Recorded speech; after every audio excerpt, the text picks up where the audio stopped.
High, welcome to my channel Sanju station. আমি সঞ্জিত। তো কেমন আছেন সবাই? তো ফ্রেন্ডস, সাকিবের upcoming cinema, biggest action cinema বা গ্যাংস্টার সিনেমা তুফান, তার ফার্স্ট লুক এসছে।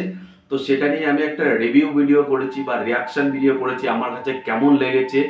বাট তখন থেকেই আমার কাছে মেসেজ আসছে, দাদা তুমিও ওই দলে চলে গেলে, তুমিও আর 10 জন ইউটিউবারের মতো সাকিবের পা চাটা শুরু করে দিলে। আমি ভাবলাম কি এরকম করেছি আমি। তো আমি ভিডিওটা আবার রিমাইন্ড করে দেখলাম, আবার দেখলাম।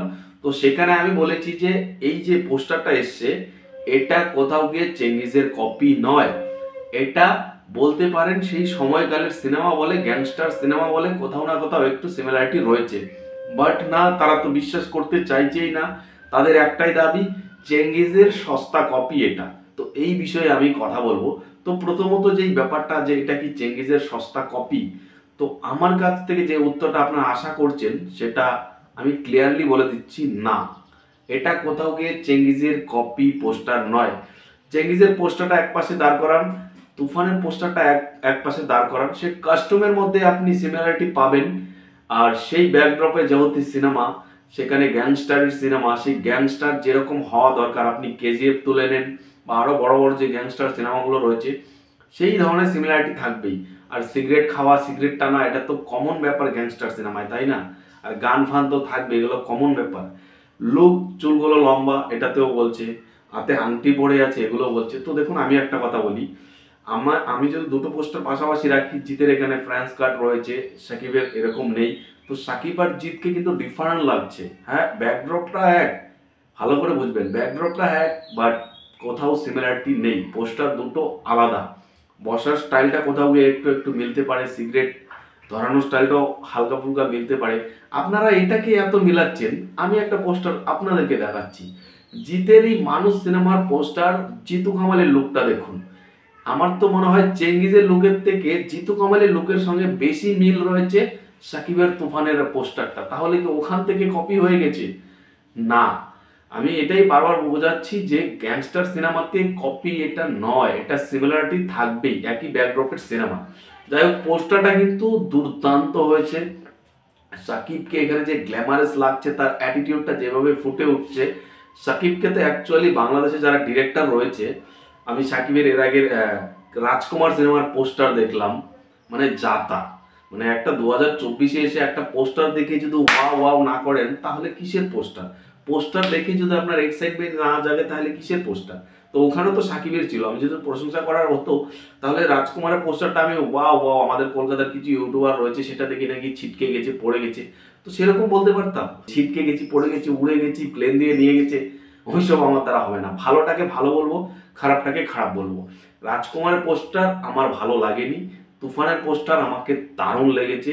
বিশেষ করে সাকিবের অ্যাটিটিউডটা আমার দারুণ লেগেছে। একটা গ্যাংস্টার সিনেমায় হিরো যেরকম অ্যাটিটিউড থাকা দরকার, চেঙ্গিজে যেরকম জিতের ছিল সোয়াগওয়ালা, ঢাসুওয়ালা, এই ধরনের এখানেও রয়েছে সাকিবের, যেটা পারফেক্টলি ফুটে উঠছে। আর একটা কথা, বাংলাদেশের পরিচালক কোনো দিনই সাকিবকে ঠিকঠাকভাবে ইউজ করতে পারেনি বলে আমার মনে হয়, যায় না। আমি তো সাকিবের ফুল কেরিয়ারের সিনেমা দেখিনি, অনেকে আমাকে বলবে না জেনে কেন কথা বলো, সরি টু সে। বাট আমার মনে হচ্ছে তার লুক ওয়াইজ, আমি যে কটা সিনেমার পোস্টার দেখেছি, সাকিবের চুল লম্বা, এখান থেকে ফিতা বাঁধে, তারপর ক্যাপ লাগিয়ে নাচানাচি করে, আরে লিপস্টিক পরে, কি রকম ভাই, পুরো একদম ক্লিন শিট করে রাখে, একদম মানে যাতায়াত লেডিস বানিয়ে রাখে।